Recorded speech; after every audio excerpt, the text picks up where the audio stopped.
Part 2. Turning the Tide, 1942 to 1943. Steel, stamina, and some very bad winters. Deep cut. WWII in 1942 is a treadmill set to sprint. Axis lungs are burning, the Allies keep raising the incline, and logistics is the quiet gym rat bench pressing history while everyone else flexes in the mirror. 1. Pearl Harbor. The wake-up call with bad follow-through.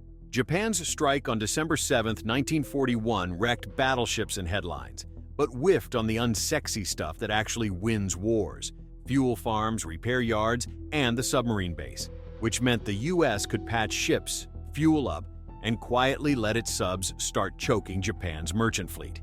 In the opening months, Japan sprinted. Guam, Wake, Hong Kong, the Philippines, Malaya, Singapore, the Indies. But it was speed without staying power.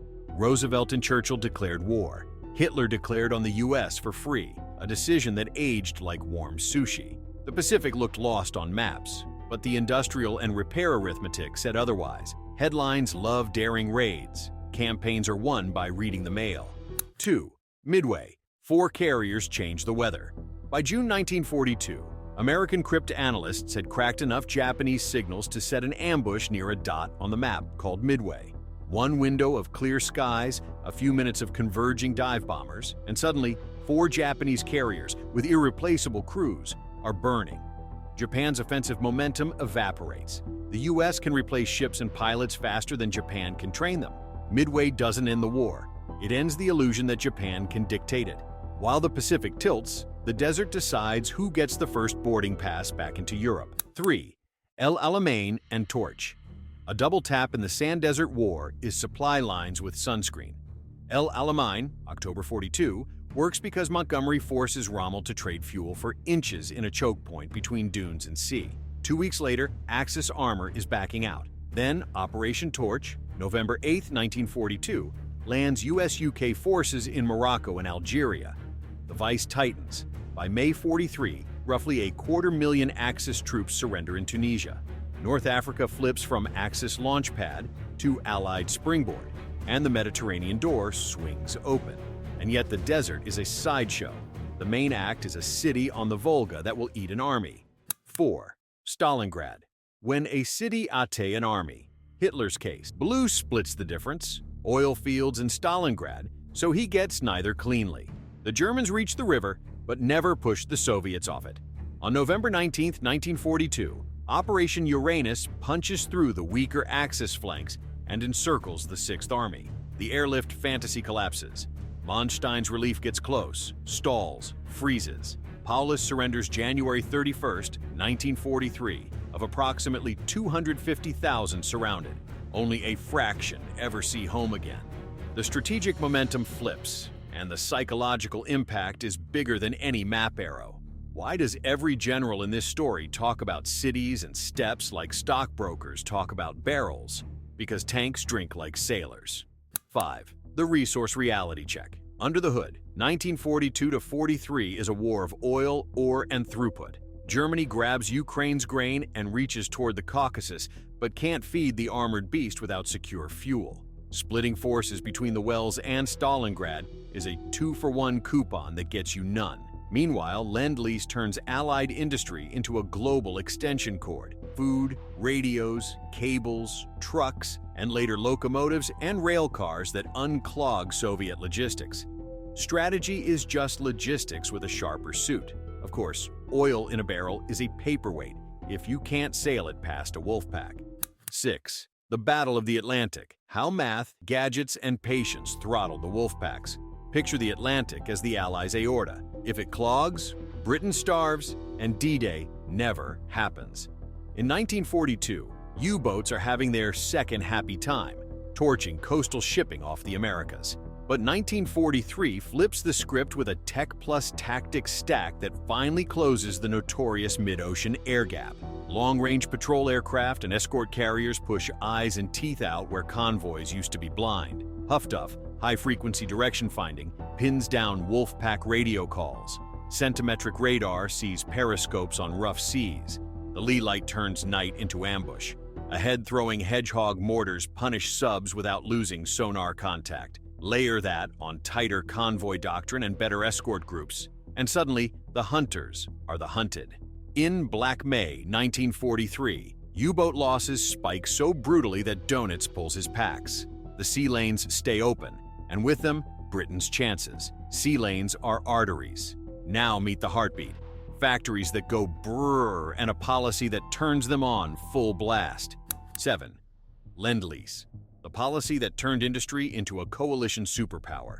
The ladder up to Lend-Lease goes cash and carry, November 1939. Destroyers for bases, September 1940. Finally Lend-Lease, 1941. Cash and carry lets Britain buy if it pays and ships itself.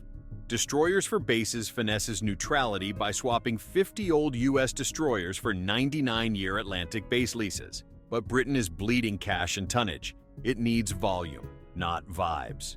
Enter Lend-Lease. The U.S. becomes the arsenal of democracy, fronting an ocean of kit to partners now, paperwork later. And it's not just tanks and planes. It's the boring, war-winning stuff.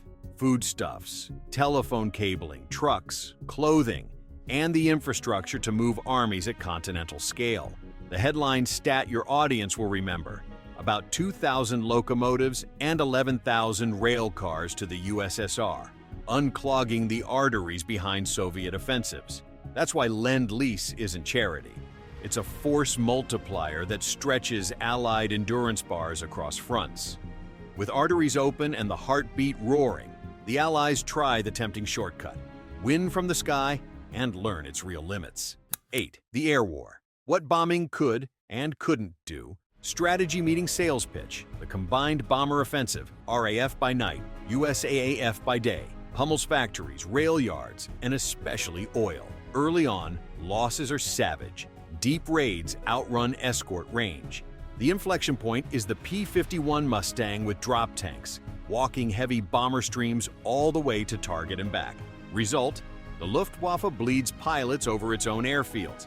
By 1944, the oil campaign bites so hard that fuel becomes a rumor, and German flight training turns into a conveyor belt to nowhere.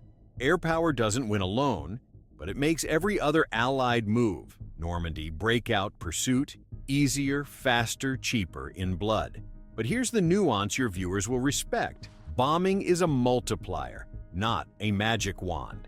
If terror alone could break a nation, the Blitz would have ended Britain in 1940. It didn't, and the mirror lesson lands on Germany by 1944 to 45. Wrecked fuel and rails can strangle output and mobility, but armies still have to take ground. The Allied air campaign works best when it targets systems oil, transport that directly throttle frontline strength. That's the difference between spectacle and strategy. While bombers redraw skylines, radios and rail sabotage redraw possibilities. Cue the resistance web that primes Europe for 1944. 9. Resistance and the global Allied web. This isn't Britain alone. It's Britain plus empire plus governments in exile plus partisans with radios. From North Africa's Free French Rally to sabotage rails and power in occupied Europe, resistance drains German bandwidth and nerves.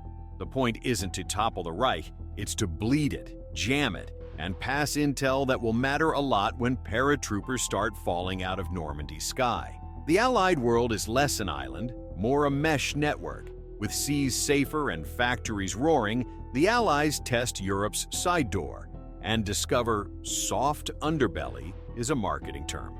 10. Sicily, Italy, and the soft underbelly that wasn't Sicily, July 43, knocks Mussolini off his pedestal. Italy's armistice, September, triggers a German takeover of the peninsula and a vertical meat grinder up the Apennines. Salerno is nearly thrown back. Anzio bogs. Monte Cassino becomes rubble and a metaphor. Rome falls June 44, but the line keeps biting until the end. Was it soft? Number. Was it strategically useful?